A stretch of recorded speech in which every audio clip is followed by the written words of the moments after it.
back on Take Two, and every Thursday we take a look at a health issue or concern that affects a lot of people, breaking down the information that you need to know and telling you what you need to do to, well, to stay healthy.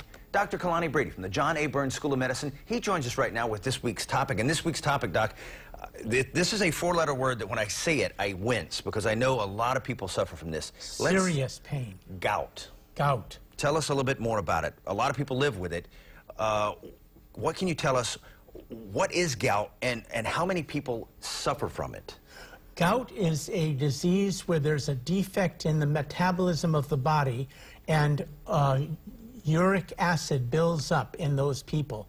Purine diet actually feeds the body so that the uric acid can build up, and it gets inflamed in joints, and sometimes actually in tissues that aren't joints, bursas and tendinitis, but it deposits in the joint, and the inflammation around it, because it's depositing and it's abnormal, causes tremendous pain.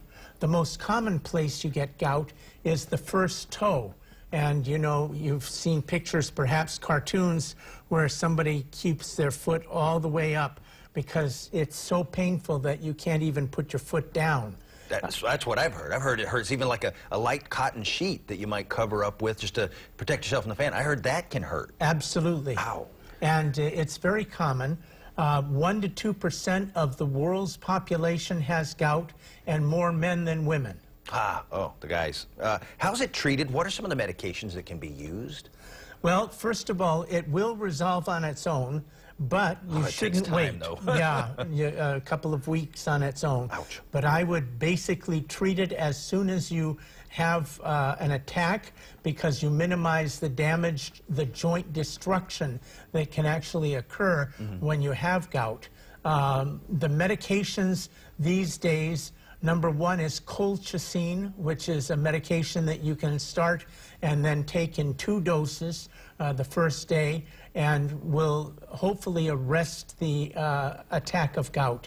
Non-steroidal anti-inflammatories like Indocin or Aleve, naproxen, also are very effective with gout, and actually for people who have serious pain, they can take colchicine and Indocin under the direction of a doctor. Okay, okay. Some of the other things you can do, yeah. Yeah. In addition to the non-steroidal medicines, there are steroids like prednisone, which will work if you take that orally. And some people actually need injections into that painful joint of steroid in order to knock the attack. Okay. Okay. And a lot of folks who maybe have gout might not want to hear this, but diet, that can be really important, right? What you consume, because that a lot of times sort of leads to it, does it not? Right.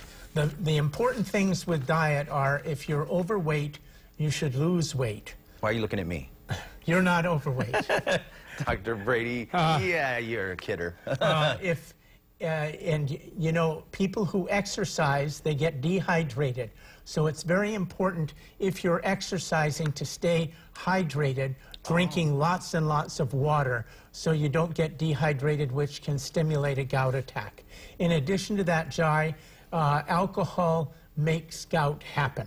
Okay. So if you're drinking more than a drink a day, and some people actually have to teetotal, then you put yourself at risk for gout. Okay. In addition to that, creams and whole milk and ice cream, rich foods can... They're so good. I know, but they can bring on gout, as can avocados, believe it or not. Really? Yes. I did not know that. Yep. Huh, that's because they seem pretty benign. I mean, there's not much to them, it doesn't seem like. Right.